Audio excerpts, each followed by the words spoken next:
Hello everyone, welcome back to the channel. In this video I'm going to create a quick in-depth review about this educational finance app, which is Finelo.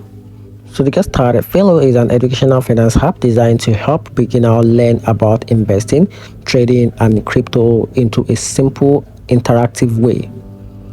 It stands out with features like gamified lesson, AI-powered chart analysis, and a stimulator that lets users practice without risking real money.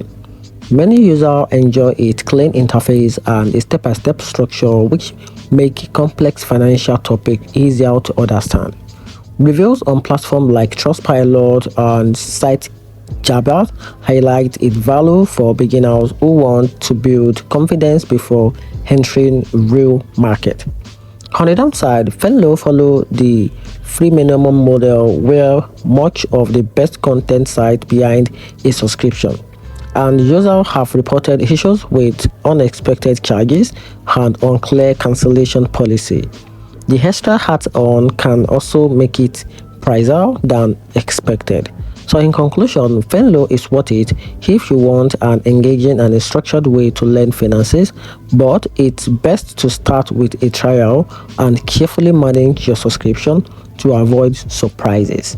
And that's it. Hope you find the video helpful. If you did, turn on the notification button and subscribe for more reviews. Thanks.